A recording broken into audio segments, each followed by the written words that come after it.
I'm Meljon Hiviliano Osho, a GPP Coordinator of Dorian Elementary School, Las Nieves, District 3.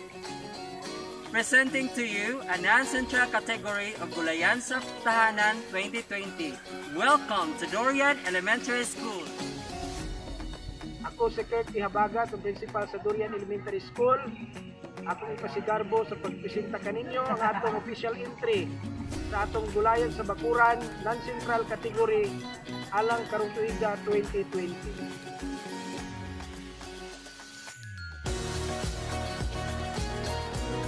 So karong adlaw atong mahimamat og ma-interview si Ate Heidi Balbadores, usa ka ginikanan sa Dorian Elementary School. Ako di ay si Heidi Balbadores, nagtuyo sa Barangay Dorian. Para sa imuha te, unsa ka importante para sa imuha ang mga gulayan? Importante ang mga gulayan tungod kay kini nakahatag sa amo og kabasog sa among lawas. So ang akong gibuhat, nagtanom na lang kog mga gulay kay kung in case nga wala mi kwarta, makasud-an pud mi sa adlaw-adlaw namo kay mag-ibot raman mi sa among natad. Karong adlaw itur ta ni Ate Heidi sa iyang gulayan. So tara na, ubanta ni Ate Heidi. Let's go. Na diri ang Kamunggay.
Gamit na ko nga tamnan mga recycled nga material.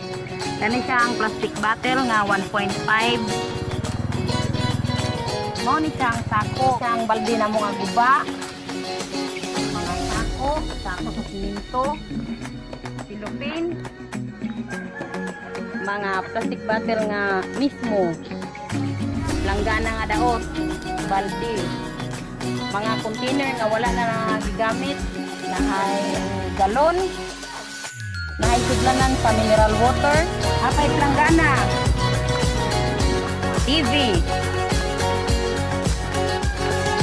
1.5, bunot, ako siyang gipulma ko, Adlaw ato kubaran si Ate Heidi kung asa siya dapat manguha og coffee husk nga gikan sa galingan, buhaton niya og fertilizer nga gigamit niya sa iyang gulayan. Ta, ato na ta. So dinhi ang lugar nga kuhaan ni Ate sa iyang organic fertilizer. So mao na ang galingan. So dinhi ipang abanuda ang mga husk tahop sa kape. Anong suot nga kining ato ang buhat di kay maraog itom na kaayo kani man gid sir na-mix na niya ang yuta sa ilalong kanang dugay na kay siya sige na siya kaulanan ba munang malata siya nindot na siya ikuan sa fertilizer sa mga tanom kay aron nindot ang tubo sa tanom dili siya pwede kanang bag-o nga kanang tahop nga migawas ikan sa galingan kay mapatay ang tanom ana kay init pa man siya.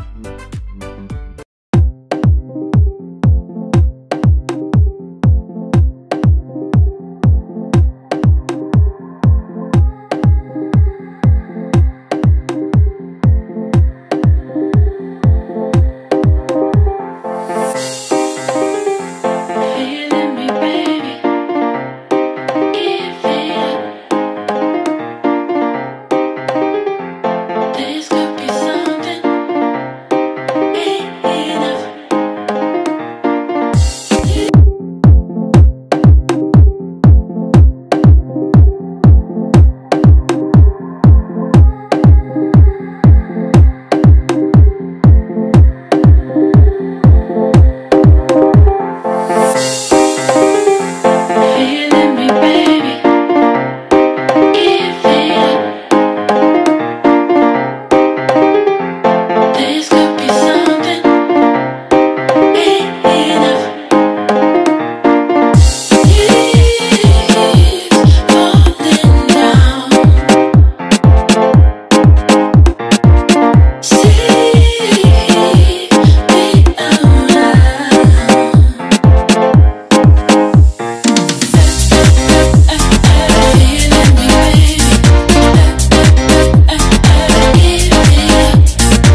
Heidi, para sa imo ha isip sa kaginikanan, unsa may mo'y katambag ka or madani sila para sa pagpananon sa ato ang gulayan?